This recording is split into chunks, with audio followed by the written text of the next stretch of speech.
I'm Grandmaster Ben Finegold. Rawr. And this is class number 1, also known as class number 3. Because this is the third class of the day, although not really. And today, we have lots of, hey, keep it down over there. There's lots of kids in here. They're like really noisy. We got lots of people in here, and we're going to do, class. Hey, Josh, can you close the door? Because he's the worst employee ever. Yeah. Not only doesn't close the door, he like screams outside so they can hear him on the camera. It's good. Yeah. All right, good job. And then, the screaming kid. Remember the screaming kid? Have you been here before? I've been here last Saturday. Oh, so Saturday? Sunday. Right, and remember the kid who screams when he talks? Yeah. Yeah, he's not here this week. He said he wasn't coming. Yeah. See, he's like, yeah. He knew what I was talking about. You were like, what are you talking about? Yeah. Anyway, his answers are iffy, but they're sort of funny. Okay, so I'll scream, roar. Okay, so we're going to look at 4 different kinds of tactics that are related, and I'll talk about them a lot to kill time. Then we'll look at a game that I played yesterday by accident. You'll see what I mean. Okay, let's go to the squares. Horrible.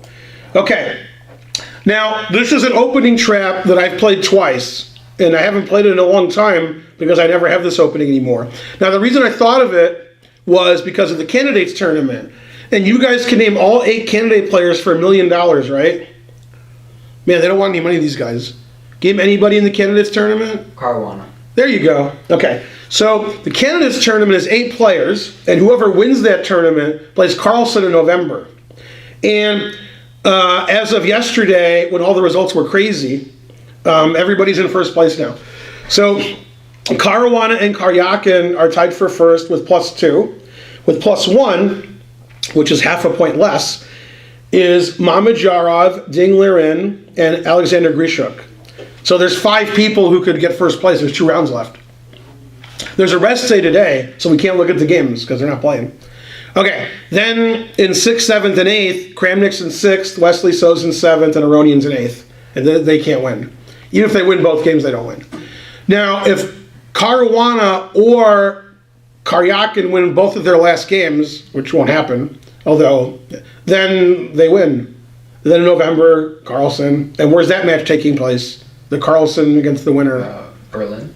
No, Berlin's where it's going on right now. That was my next question. The answer is London. Now, for those of you at home, I'm going to ask a really tough question. This is probably the toughest question I've ever asked that's chess related. Which city's worse, Berlin or London? Ooh, that's no. It's funny, they had a vote on the best city in the world, and London people decided they voted London. London's easily one of the worst cities. Easy. It's not even close. You've been to London? Horrible, right? Right. So if you're a tourist, you can do some touristy things. If you're a billionaire, right? You remember how expensive it was? Yeah. He's like nodding. He's like, that was expensive. Yeah. London's really expensive. Has terrible weather. Yeah. That's what they got. Yeah. That's it. I guarantee it. If you go there, it'll be expensive and the weather will be terrible. Those are the 2 gear. How was the weather? It's okay. It was all right. Yeah. Were you in summer? Yeah. Yeah. Don't go. Summer is okay, but otherwise, it's still not good. Okay. Also, there's British people there. You know what I'm talking about? Say no. Yeah. Horrible. Okay. All right. Indian food used to be good. Now Indian food's better here, especially where you live. You're the best. Do you like Indian food? Yeah. You live in the best city in the U.S. for Indian food. Good job. Now you know where he lives. Yeah. Should. You been to Devon Avenue? No? Come on, man. That ain't worst. Horrible. Okay. Anyway, so the reason I was reminded of this in the candidates tournament, maybe 2 days ago, they played the Note Boom variation, named after your favorite player variation. Note Boom. And it's like this. It's where black does the triangle offense, right? So the Lakers were happy. And in this position, white has many moves. White can play e3, e4, or knight f3, or takes. I play the least common move, which is bishop f4. Also, don't play bishop f4. Man, that was a really complicated joke. Wow. I'm guessing 1 is the number of people on Earth who would get that joke, other than me. No. There's a movie you're not allowed to see called Snatch. It's with, who's that guy who's famous? Brad Pitt. No? Heard of him? Yeah. Okay. And it's like, the movie's like 15 years ago, maybe 20 years ago. Guy Ritchie is a famous director. You never heard of him. He made the movie. Anyway, in the movie, at the end of the movie, at the very end, there's drugs and there's jewels and stuff and there's robberies. Everybody's getting killed. But anyway, the guy in the U.S. who's the top guy, he keeps going back to London, New York, because there's things going on. And when he gets back to New York, when the movie ends, they say anything to declare at the customs, and he says, "Yeah, don't go to London." Yeah, and the movie ended. Yeah. So yeah, don't play Bishop F4. Don't do that. Bishop F4 is a bad move, and it's basically trappy and tricky, right? Now, the reason it's trappy and tricky is if you play Knight F3, this is the main line right here. That position's occurred 1,000 times. Okay? Now, people who have black know that because that's the main line. When you play Bishop F4, if they decide they're going to do that, then they lose. I've had 2 Class A players decide they're going to do that. So I got 2 points. Okay. Now, in the game Caruana-Kramnik from 2 days ago, it went E4, and now Bishop B4 check is Bishop B4 check is every game ever played in chess history. If I push reference, it'll be thousands of games. Okay? And he played C5, which has never been played. But that was his prep. And then they both fought forever on every move. They never moved. Like, what? And the game ended. How'd the game end? Ended in a draw, but it was, both sides were better, I think. Yeah. I think it ended in a draw. Now I'm getting confused. Did it end in a draw? And now I don't even know. Did Caruana win? Man, it was 2 days ago. I can't remember. Anyway, so you can also play E3, which is more boring, and Bishop F4 is not good. Now, let me explain, because it's a class. So, when you play E3, your bishop can't jump over the pawn unless you're a grandmaster. Are you guys grandmasters? So you can't do that. So you play Bishop F4, you're hoping black does nothing, then you play E3 and your bishop got out. And black's like, dude, you didn't defend your C4 pawn like E3 would, or E4, so you take it. Okay? Now, as I showed you earlier, after Knight F3, this is the main line. Okay. So Bishop F4, E3, this is the line I just showed you. Now, except the bishop would be on C1, and the knight would be on F3. Okay? And then Bishop E4 is the main move. See? I told you. Okay. Now, in this position, Queen B6 is the best move because I said so. And probably I would take black. You could also play Knight F6. That might even be better. This is also a good line for black. Okay? Complicated. Okay. My opponents, because I did this twice, before either one of you were born. They played Bishop B4. That actually loses. And when the bishop's on C1, and the knight's on F3, which would be this position. See, I told you, right? Then this is normal theory. Normal. Okay. Here, it's bad for black. The reason is, after you take on B5, and now you want to take on C4, so black plays the obvious move. C takes B5. C takes B5, right. Now, in the position I showed you like 50 times already, white's knight was on F3, and the bishop was on C1. Now the knight's not on F3 because I said so. So now we play the winning move. Because the knight's not on F3. We put something else on F3. Where's that kid to scream out the answer? Bishop takes B8. No, then he just takes back. Oh my gosh. Yes. No, we have to go to something on F3. Put something on F3 that's not the knight. Oh. Queen. Yeah, see how the rook's trapped? Now, my opponents saw that. They saw Queen F3, and they saved their rook. What'd they do?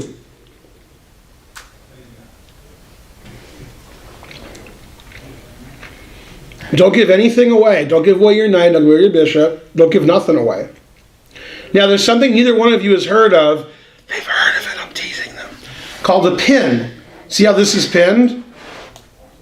Even if it wasn't pinned, you could take it. So black just plays Queen D5 because the knight's pinned. You know? Too hard for you? Oh.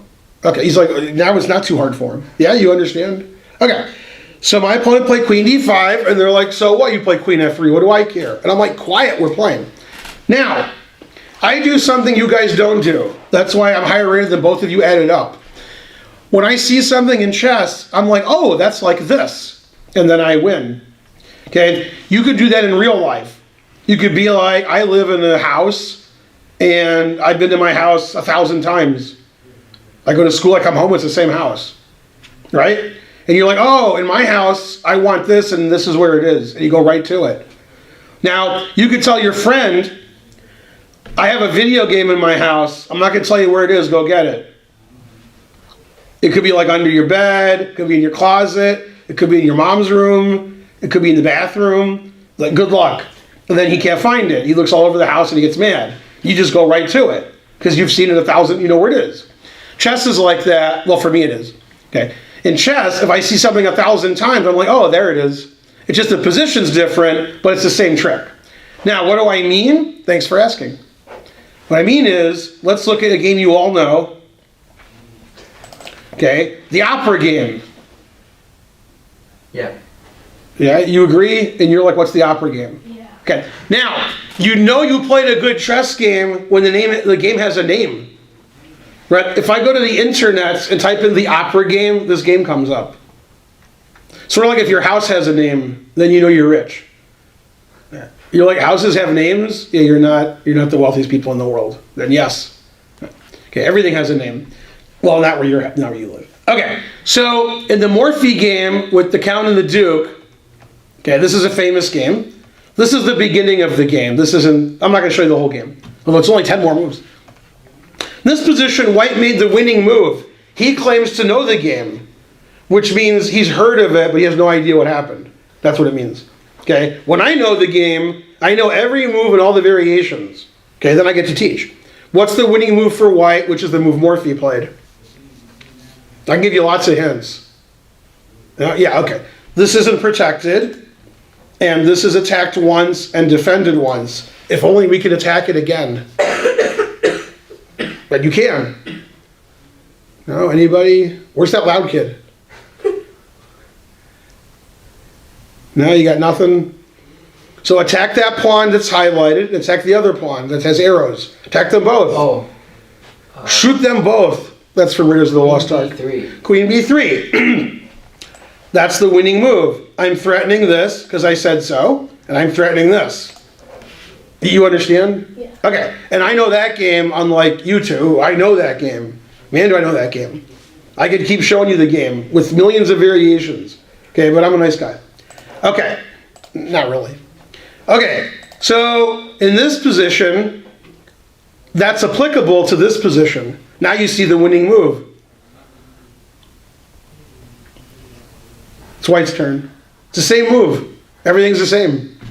It's the other side of the board. What was the winning move last time? Queen G3.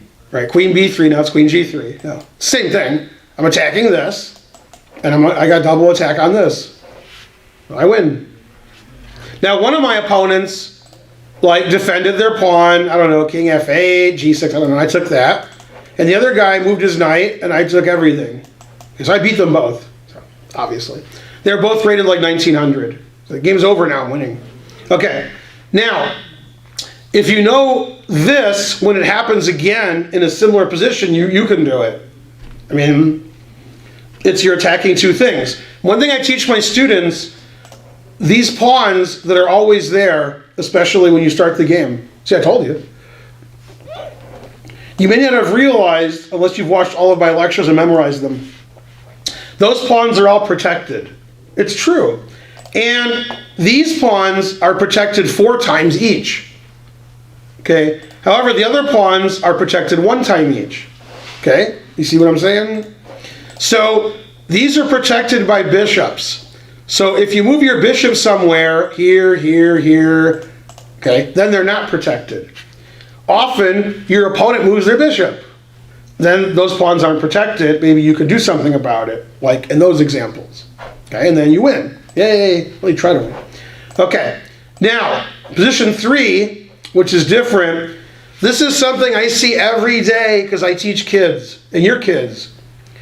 And then today at the tournament I was telling you about, what? So right now, as we speak, there's a big kids tournament going on with the best players in the state and the worst. And some kids on my team were playing practice games before the tournament. That was like 3 hours ago. Okay? Yeah, it was exactly 3 hours ago. Wow, 12:23, yeah. And one kid was doing this thing I tell my kids not to do, and then he was like, oh, then he did the next game. It's good listening skills. Okay? And a lot of kids do this. Okay? You were taught by somebody, not me, that a rook and a pawn is worth 2 pieces because they're both 6. See, yeah, okay. A rook and a pawn in the end game, when there's nothing on the board, might be worth 2 pieces. In the opening, you're just down a piece. 2 pieces against 1 piece.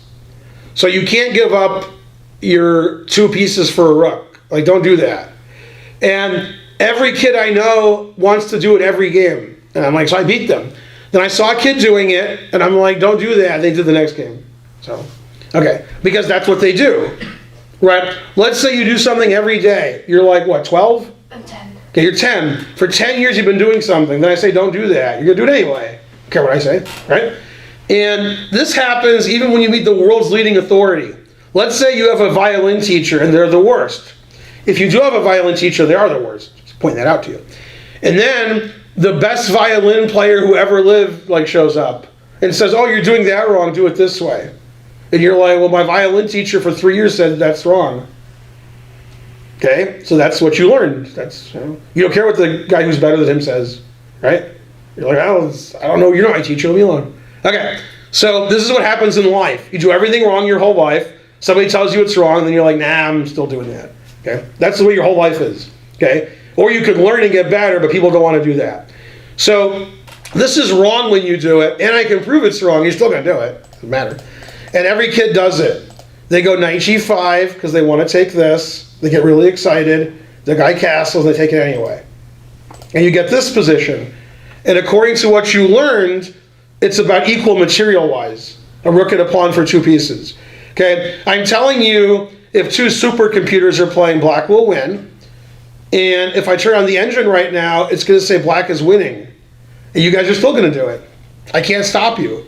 Okay, and that's because you like not you, probably them. You like playing like bishop out, knight out, and taking on f7. You love it. Okay, obviously, when you learn chess, somebody tells you to move your pieces out, and you were like, nah, I'm not doing that. I have a better idea. These 2 pieces, I'll just keep moving them and give them away. That was a good idea. No, it's not a good idea. Okay, if I turn the engine on, I don't know, 1.4? I don't know. What am I, Grandmaster? 1.4. Okay, I am a Grandmaster. Random guess. So it says that black's up a pawn and a half, even though the theory says it's equal. It's just, in the opening and middle game, pieces are good. Rooks are no good. What are those rooks doing for you? That rook on a1, that's a powerhouse, right? No. Okay, so don't do that, even though everybody's going to keep doing it. If you're at home, there's more of you at home than here. Like, don't do that. And you're like, no, that's what I do. All right, well, keep losing. Okay, now, obviously, if you're rated 900, and then the next year rated 900, and the next year rated 900, and the next year rated 900, which is half the people I know, and then 10 years later rated 900. If you want to be rated 1200, maybe you should change something you do. And they're like, no, that's what I do. So, okay. And when you get lessons from a coach, maybe your coach who's 1,000 points better than you is right. Otherwise, why are you paying a coach to tell you stuff and you don't do it? And it's funny because at least half the stuff I tell my students, they ignore me. At least. So they still do all the wrong stuff they always did. And I'm like, don't do that. And they're like, uh-huh. Then they do it. I can't stop them. Okay? I can tell you, and you're like, all right, then you just, I don't care about that. Okay, if you actually listen to stuff I said, you would be really good. But you don't do it. Now, my best student ever, for a short period of time, was a friend of mine who's autistic, which basically is everybody. I've learned everybody's autistic. Okay. And he has a PhD in math, so he's not stupid. And he's rated 2,000. Okay. He was rated 1800 for 5 years. I taught him chess, and in 2 months he was over 2,000. And the reason is he's autistic. So when I told him something, he did it because he had to. You guys would be like, I'm not doing that. He didn't know what that is. Yeah. So if I said, this is what you do, he says, okay, and then he does it. That's it. Done. Okay, so he was my greatest student ever.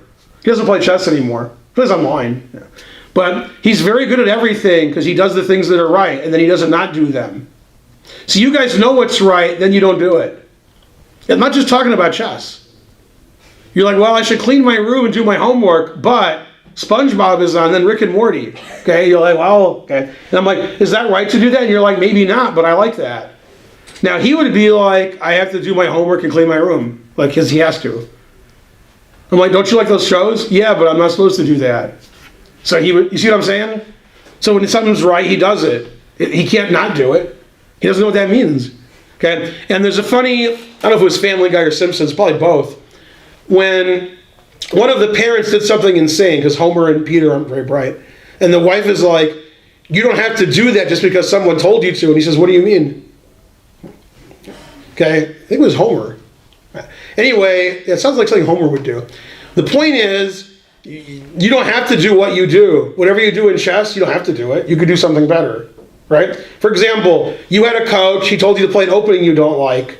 Well, you don't have to play the opening you don't like. Play an opening you do like. Get a new coach, right? Okay, and I don't tell my students what opening to play, but don't do that, because then black's just winning. You got all your knights and bishops out, then you gave them away. Now, the remainder is this. It's sort of a segue to the game I'm going to show you. If you knew what segue meant, that would help. It's those things that you ride. I haven't. Nice. Wow, that was a great joke because he fell for it. All right, that's another kind of segue. And I'll tell you something funny, very funny. It's not funny at all, but they'll laugh. I guarantee you'll laugh. It's not funny either. It's going to be so bad that we'll actually laugh. You will laugh. If it's bad. Yeah. No, yeah, it's like, it's not funny either. It's sad. So the guy who invented the Segway, you know what a Segway is? Yeah. He died riding a Segway in an accident. Yeah. Like 2 years ago. His Segway actually died. Yeah. Truth hurts. If he didn't invent that, he'd be alive today. Yeah. That happened. You can look it up. Yeah. Okay, yeah, truth hurts. Also, Toys R Us closed all their stores. Then the guy who founded Toys R Us died the next week. And it was like 1,000. But he didn't own Toys R Us. He owned it before I was born. He owned it like 80 years ago. He's in his 90s. And then they closed the store, so he died. Truth hurts. Yeah. No crying in my class. He felt bad for the guy. Okay, he just wanted more toys. He's like, where's my toys? Okay. Then the last one. Okay, this is very complicated. Now, there's 3 kinds of people. People who see and know nothing. People who see and know everything. And everybody in the middle. They see a little bit, right? Okay, everybody I know is in the middle. And sometimes, seeing nothing is better than seeing a lot. Let me give you an example. Let's say there's 30 things you have to know in the world, and there's some guy who knows 30. So he's the smartest guy in the world. Then you're pretty smart. You know 27. So you're almost nobody in the world is smarter than you. Then your friend, he knows 0. Okay? It turns out some of the decisions you make are worse than his decisions because you know too much, but you don't know everything. And by not knowing everything, you make mistakes. If you knew nothing, you wouldn't make those mistakes because you don't know anything. So this happens in chess all the time. That the guy who doesn't see anything beats the guy who sees more than he does. Because that guy didn't see everything. He saw a little bit, but not everything. And this is an example. Okay, and I could show you a million examples. The point is, if you're going to do something in chess and say, oh, I missed that, then you might lose. So if you're going to do something where there's a lot of captures and checks and tactics, you can't just miss stuff and say, oh, well. Your friend, he didn't see any of the tactics, so he didn't do it. And then he didn't blunder like you did. It's funny. Okay, so this is the Queen's Gambit declined, even though I transposed. And we got knight bd7, because I said so. See? See what I'm saying? Okay, now, you know what a pin is. And that's a pin. What kind of pin? It's either relative or absolute. You guys are like, what does that mean? Relative. Yeah, that means like you're playing your mom or your dad. It's relative. They didn't get it. Okay, so relative means you can move it, but Oh, it's not your turn. You can move it, but I wouldn't recommend it. Absolute means you cannot move it. Okay? I can't move this knight. It's illegal. I can't move it. I can move this knight, but I don't want to. So I don't want to is relative. It's illegal is absolute. And then the joke that I always make is, you guys are too young to drink absolute vodka because it's illegal. So absolute's illegal. And then all the kids I teach are kids, so if it was adults, I can't. It's legal. I can't. What am I supposed to do? Unless it was prohibition, which they never heard of. So, in the 1920s, for most of the decade, it was illegal to drink. Or was it 19, 18, 17? Yeah, something like that. Nobody could get alcohol. Everybody did, but it was illegal. But you couldn't. Okay, then there was a lot of Al Capone. Was he your favorite? What about Weird Al Yankovic? No? Okay. All right, so because the knight is pinned, if you're good at counting, you'll notice this pawn is attacked how many times? Twice. And how many times is it protected? Once, but once by this and once by this, which can't move. So once. So you take it. Takes. Bam! You see the pin? You see what I'm saying? Yeah. Okay. Now, a lot of people who are not as good at chess wouldn't even see knight takes pawn because they just assume it's protected. Then somebody's better than them and says that knight's pinned, and you're like, oh. You give your friend a chess lesson. You tell your friend knight takes d5, and they're like, but the knight can take it. Then you say the knight's pinned, and they're like, oh, okay, thanks for the lesson. Okay, then you were wrong and they were right. But you give them a lesson. That's good, right? Okay, not a good lesson. And the reason is the pin doesn't work. You actually have to calculate more. Now, if I told you to look at every legal move, you would start crying because there's a lot of legal moves. So I tell my students to look at 2 moves. They're like, I'm not your student, I don't know. Checks and captures. If your opponent puts you in check and you're like, oh, I didn't see that, that's not good. If your opponent captures your pieces and you say, oh, I didn't see that, that's also not good. So after knight takes d5, there's only 2 moves you analyze. Bishop b4 check, which is terrible because the knight takes it, or knight takes knight. Turns out knight takes knight wins for black. Okay, so white plays the obvious move. Bishop takes queen. Yeah, and now black plays the winning move everybody missed. They still missed it. Bishop b4. Bishop b4 check, and you're like, darn, I hate when that happens. Don't you hate when that happens? Okay, he has to go here. You could take it or not take it. Let's take it. And then if you're good at counting, you have 3 minor pieces, and they have 2. 3 is more than 2. Yeah. So, therefore, knight takes d5 is a blunder, and grandmasters wouldn't play that. Maybe players rated between 900 and 1500 would play it. Players over 1500 would be like, nah, I know that trick. And players under 900 don't even see knight takes pawns, they play fine. Like, e3, I don't know, I can't even see the knight's pin. So not seeing the knight's pin helps you because you don't blunder. Then there's the 4th kind of person which confuses me. Is after this, they're like, oh my god, I missed that. Now they just go here. And they had a 4 swim and didn't know it. So that's very common, by the way. Now this is why when you play chess, you actually want to play people who are better than you. Because if you play somebody you beat 100 times in a row, and you're like, well, I'm good, I beat him 100 times in a row, so I'm good. The problem is, when you blunder and make a losing move, they don't know. So they just make some random move and you get away with it. Then when you play a good player, they take all your pieces, you're like, I don't understand. When I played that guy, he never took my pieces. That guy always takes my pieces. I must play worse against him. You're not playing worse against him, you're playing the same against both of them. That guy punishes your mistakes, that guy doesn't see your mistakes. Okay? Therefore, if you play somebody better than you and they take your pieces, maybe you'll stop doing whatever you're doing that's wrong. If you're playing the guy you always beat, you can do whatever you want and win. Now, people complain on my stream on Twitch that everybody I play is like 800. So I score 95 to 100% when I play online. The reason is I don't challenge anybody online. I only let them challenge me. And I have a list of people challenging me, and they're all rated 800. Occasionally, there's somebody high rated, and I click on them. Occasionally. Also, some people donate money, and then I play them. 2300s aren't donating money. 800s are, because they want to play a Grandmaster, right? So now, here's the problem with that. I can do whatever I want and win, because the rate 800. So often I do whatever I want. I give my queen away on move 2, and then I win easy. Easy. Like, I made it a guy on move 8 after I gave my queen away on purpose on move 2. And then I made him anyway. Okay, because he, All right, now because of that, I can't pay attention to the game because it's too easy. So I go to the chat and I talk to people in the chat. They like that. So I win all my games and I chat. And then occasionally I lose because I forget I'm playing in my fight calls. That's happened. I'm like, oh yeah, I'm playing chess. Oops. Okay, or I hang all my pieces because I'm chatting. So I don't get 100%, I lose occasionally. Yesterday on this stream, I played a 2400 3 times, and I played 2200, 2100s, and then my usual 800s. So I lost 2 games yesterday, but I played like 27 games. So I'm still getting 24 and a half out of 27 is okay. Okay. Now, by playing people who are good, when I blunder, they take all my pieces, and they win. But people who are bad, they don't take my pieces when I blunder, and if they do, I still win. So you got to play people who are good.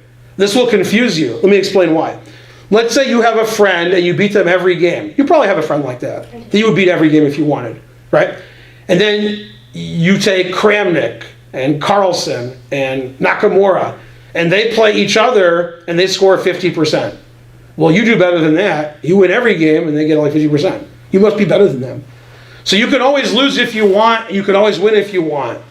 And it just depends on who you play. When you're the best in the world, you always want to play the best. Carlsen knows if he played this class, he would score a lot of points. He don't care about that. Even me. Like if I play Ben, I'll get 9.5 out of 10 or 10 out of 10. So I don't care about that. I care about when I play Karyakin and Anand and Kramnik. So he plays them because that's more interesting. That's what you need to do to get better. You need to play people who are better than you. And then instead of saying, I lost, win, you figure out why you lost, then you stop doing that. And you get good. And it's a cumulative, it takes time. Example, you guys never heard of Doogie Howser, okay? It was a show on about 30 years ago. And the actor who played, it's a kid, he actually became famous. He's famous now, which is weird. Because usually when you're a kid and you're famous, when you're an adult, that's it. You're not famous anymore. He's actually still famous as an actor. Anyway, he played a kid doctor. He was like 12 and he was a doctor. TV show. Okay, not real life. So the reason you can't be a doctor when you're 12, even if you're smart, is you have to accumulate knowledge over years. So then like if you have to do surgery, you're like, I did that surgery 50 times. Not, what's that? I'm 12. Okay? Chess is the same thing. In chess, you're not good when you're 5 because you have no experience. You're not good when you're 10 because you've played chess for 5 years or 1 year or 1 day. And you're like, I never saw that. When you're my age, you've seen everything. Now you try to remember it. That's the tough part. I've seen everything. I've made all the blunders you haven't made yet. I give all my pieces away every game. Okay, that was 40 years ago. And then I stopped doing it. And then it goes in, and hopefully I remember it. If I remember it, I get good. If I don't remember, I keep blundering. That's why you guys aren't as good as me yet. You haven't made all those blunders and then stopped making them. You still make the same blunders, or some ones you haven't made yet. So, okay. So now this is quite funny. Now we get to the end where I played somebody, and I said it was funny. Now, I run the chess center here with my wife, and we have tournaments. For example, we had a tournament yesterday. Today we have a tournament at 3 o'clock. It's a K-12 tournament. We always do, okay? And occasionally there's an odd number confusing the class. When there's an odd number, somebody doesn't get to play. When that happens, either my wife plays them, or I play them, or a parent plays them, or they just don't want to play. Yesterday in round 2, we had an odd number. This guy got the bye, and I said, did you want to play someone? He says, I want to play me. And I was like, okay. So I played him.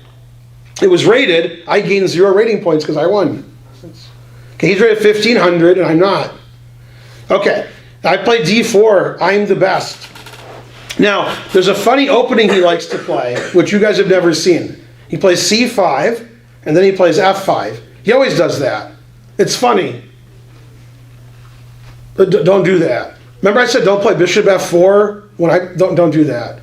Okay, and in 2011, I was in China, because I said so. And I was the coach, one of the coaches for the World Team Championship US team. And one of the guys I was coaching was Yasser Sarawan, who you never heard of. You're supposed to say I've heard of him. I've heard of him. Yeah, good. What? I heard of him. Really? Okay. And Yasser in that tournament played Shakhriyar Mamedyarov, who's now number 2 in the world. But he wasn't then. And this was the game they had. And Yasser did this and beat him, which is weird, because if they played now, Yasser wouldn't beat him. Anyway, and I knew the Yasser game because I was there coaching him. So, okay. And then a few months later, I played a 2200, and he did that, and I pounded him. And I said, "Do you know Yasser's game?" And he says, "What?" So, and then yesterday again, and maybe since too, I don't know. Okay, Yasser played E4, and Mamedyarov took, and then he played knight C3, and Mamedyarov defended his pawn, and Yasser played G4. Yasser wants to play G5. Mamedyarov played H6, so Yasser did not play G5. Okay. My opponent and my opponent a few months after the Yasser game played D6. Both of my opponents did. This is also my game yesterday. Okay, well, he didn't play H6, so I played G5. Okay, he moved his knight, and I took his pawn, and he played G6. Now, I made a mistake, but it worked out good. I played Queen E2. Why did I play Queen E2? What's my next move? Recommended by me. I recommend it. Man, I thought my wife was texting me with the results. It's like an email from Target. Queen B5. Close. I'll give you one more guess. When I say close, it wasn't close. I'll give you a good hint if you want a good hint. It's a very good hint. It's the goodest. Nothing's gooder. I like your streams, but I hate you. Yeah, I agree with that. Okay, the hint is white has checkmate in one move. I recommend that. If you're taking notes, write that down. The class is in disbelief. Knight F6. Close. Knight F6, the knight can take it, the king can go here. Knight D6. Knight D6, checkmate. Confusing half the class. Okay, so he didn't want to get checkmated. He should play knight B6, then his queen defends his D pawn. He played king F7. I played here because I want to go bishop E6 check. That seemed like a good idea. He played this. I played bishop E6 check anyway. And now he should go to G8 according to the engine. He went here. And I threatened mate again. Mate. Now, when somebody's threatening mate, there's several things you can do. You can capture the piece that's going to mate you, which you can't do. You can block the piece that's going to mate you, which you can't do. You could defend the square that's mate, which you can't do. The other thing to do, which is rare, but he has to do it, is escape. He can't escape. He has to give himself an escape square. So how does he do that? He needs to move his queen. Needs to move his queen, then his king can go where his queen is. So he did. He has to. Okay, and he escaped. And I developed my bishop, and I developed my knight. And now he made this super losing move. The computer said he's a little lost. After the next move, he's a lot of lost. He played knight D5. And now I played the winning sacrifice. Bishop takes D6. Actually, it's better to go here, according to the engine, and not sacrifice. Okay. And then I castled. And now he thought a long time, but he made the worst move ever in chess history. So the game ended pretty quickly. And this is the part of the game I wanted to concentrate on. Defense. You guys are good at defending. Okay. Now, one issue he has is his knight's hanging. The other issue, which you don't notice, is if he moves his knight, I have queen F6 check, forking his king and rook. I have it now, actually, but his knight would take my queen, right? If his knight wasn't there, I would win his rook. Well, so he can't move his knight. So he's got to not move his knight. Now, this actually happened in that Morphy game you claimed you knew. In the Morphy game, the opera game, Morphy was mating those guys, and they said, I have an idea, let's trade queens. Then you don't get mated. And they tried to trade queens, but Morphy sacked his queen and mated them. So, truth hurts. Okay, so actually, black has to trade queens here. Then I won't checkmate him. What's the only move black can make with that idea in mind? Exactly. We have a call-in voter. Oh, it's the right answer. Anybody? No, that's wrong. Queen C7. Queen C7. When I was playing my game, I was thinking, Queen C7 should be the best move, but he's not going to play that. I'm like, I'm attacking his knight. He's not going to ignore it. Okay, but he has to ignore it, because if he doesn't, he gets checkmated. It doesn't matter if I win his knight. What matters is he gets checkmated or not. Now, the reason it doesn't matter if I win his knight is because I sacrificed my bishop. If material was equal and he gave me his knight, I would win. But he's up a piece. And if he keeps his piece, I checkmate him. If he gives the piece back, then maybe I won't. So I knew Queen C7 was the right move, and I was like, well, he won't play that. Okay, he thought a long time and he made the worst move. Also good. Okay, he played Knight C7 because he wants to save his knight. Now I was confused because so many moves win, and I chose the wrong one. I chose like mate and 8 instead of mate and 5. It doesn't matter, I'm mating him. Okay, I couldn't decide, do I take this or do I play Queen F6 check? And I chose the wrong one, but I had a good excuse. Watch my excuse.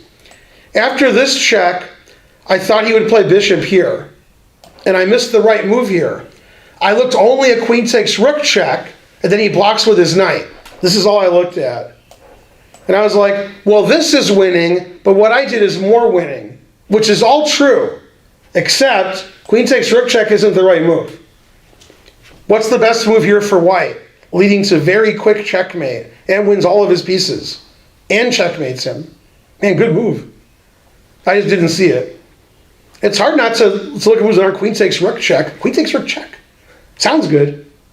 I have a better check. Rook D6. Yeah, very good. That's a better check. Then the truth hurts. I don't recommend having black here.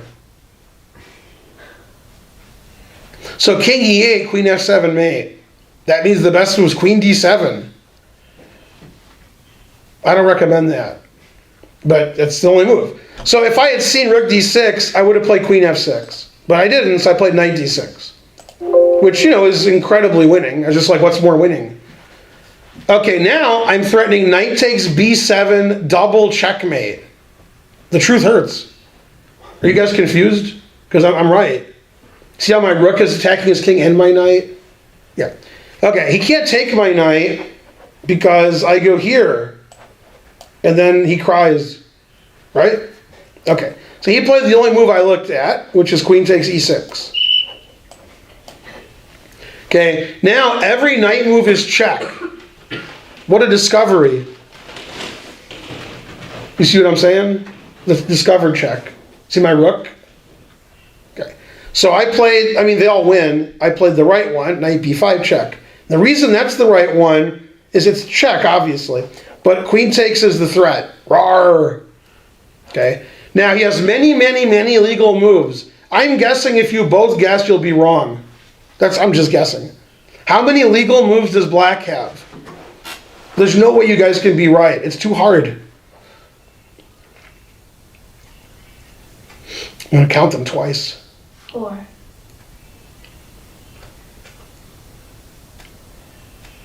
Okay, I counted 4 times. I got the same number all 4 times. So I hope I'm right. What's your number? 1. 1? And yours is 4. And the correct answer is 7. Really?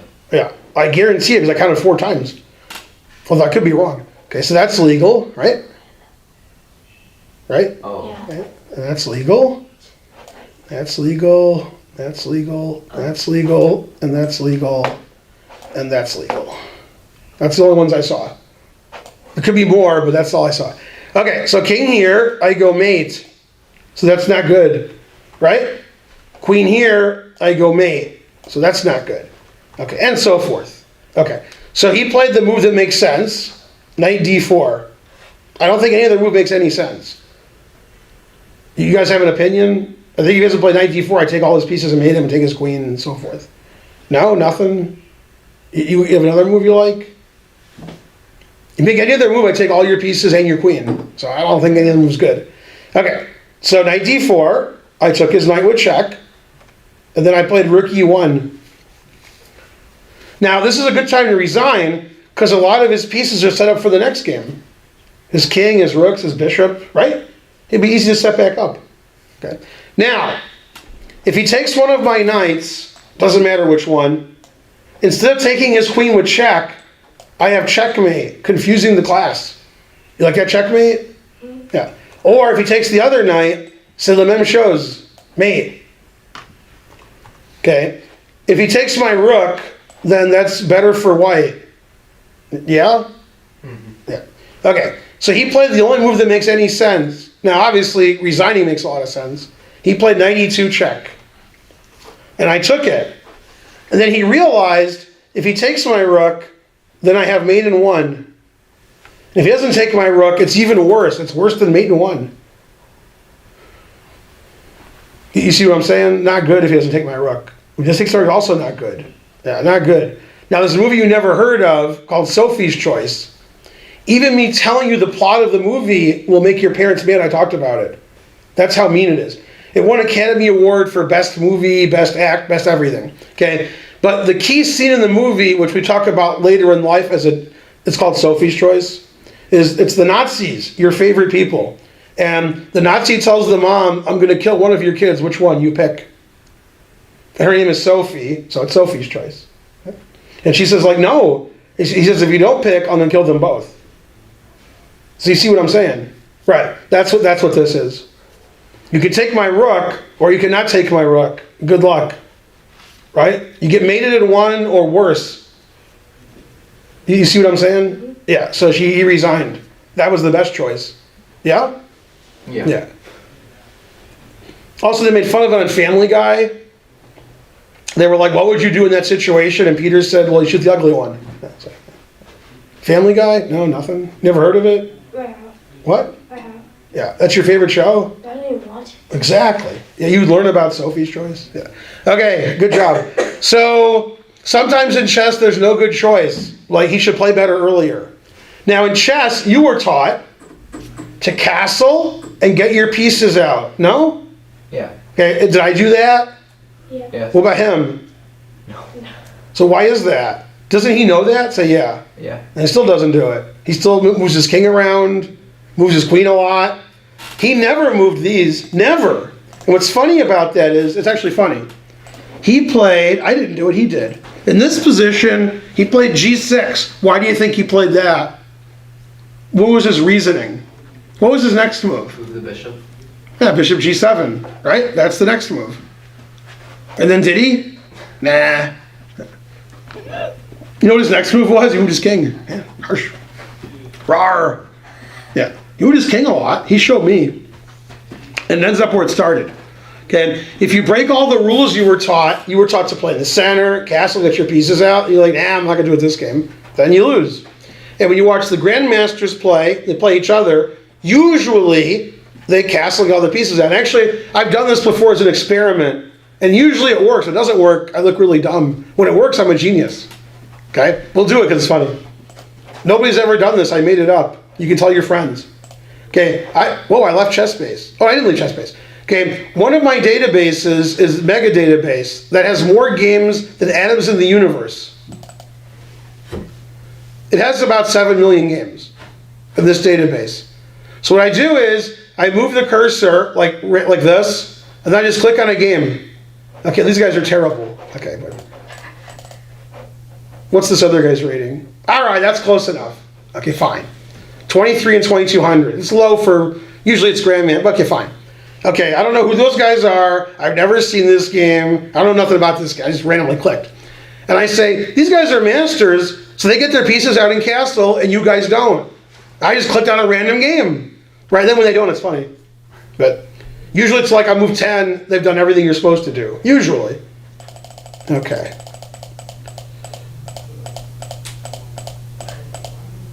Ooh, knight d1's not good for my teaching. I know why he did it, but still. Tricky game. Okay, so black, it's move 17. Black has all his minor pieces out in castle. White had all his minor pieces out and played bishop d1 and didn't castle. Therefore, I'm hoping black won. Because black got all his pieces out and castled and white didn't. And white's bishop's on d1 and he didn't castle, right? So black basically did what I said, and black's got some nice knights in the center there. That's pretty good, right? I'm not sure what these pieces are doing, right? I don't know what that's all about. So in my opinion, black played better than white, because black did what I said, and white didn't. And black's lower rated. Okay, and they drew, so. Wow, white still didn't castle. Okay, now, I have no money on me, which, I mean, it's right here. Okay, but I guarantee that black is much better here. When I looked at the position for like 1 second. But white didn't castle. If white does castle, his king's open, and black's threatening knight c2 check. I think they agreed to a draw because white was slightly higher rated. And he's like, ooh, I drew a higher rated player. Okay, but we'll see if I'm crazy or not. I've been crazy before. Now the computer says it's equal. Oh, they repeated. Oh, they repeated moves. So it went rook c1, knight a2, rook here. That's how the game ended in a draw. They just repeated moves. So my question is, should black repeat moves or play for the win? Rawr, exactly. Black has a pawn advantage. And black's like, yeah, I'm drawing a higher rated player. Horrible. Okay, white didn't castle that game. The computer's like, yay, black's doing great. And then black's like, oh, I can draw a higher rated player. Okay, don't ever do that.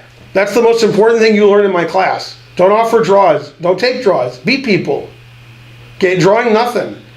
That's why you haven't heard of these guys. White plays bad, and black's like, hey, I drew. Okay, if I look at Super GN games, you don't see that. Like, oh, black has a big advantage, let's draw. They don't do that. That's why they're grandmasters. Okay, these guys are no good. They're like, oh, let's draw. It says every move black makes gives him a big advantage, so he like forced to draw.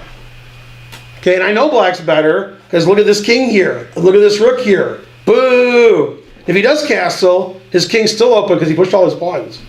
So white played terribly that game and should have been punished, but black was like, draw, that's good. Okay, horrible. Right, and with a name like that, you should be good at chess. Well, a long name nobody can pronounce, terrible. Right? You're playing Joe Smith, you're going to beat him. But you play Shakhriyar Mamedyarov against Badir Jobava, then it's Joe Mama. Yeah. Right? Did you learn a lot about Joe Bava? I was like, what? All right. And what would Gene Wilder say? You're supposed to say, who's that? Who's that? Who's that? I'll tell you who it is. Have you heard of the movie Willy Wonka and the Chocolate Factory? Yes. He's Willy Wonka. Now, this is the 70s one, not the one you know that's terrible with Johnny Depp. That's Charlie and the Chocolate Factory, which is the same thing. Willy Wonka's the one from 40 years ago. Right? That's Gene Wilder. He was in a movie and he said class is dismissed because he stabbed himself accidentally.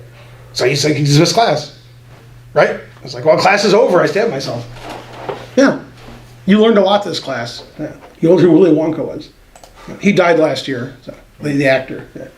Willy Wonka, did he ever die? No, Willy Wonka's still alive. Yeah. All right, I have to stop everything. All right, now you guys go play chess.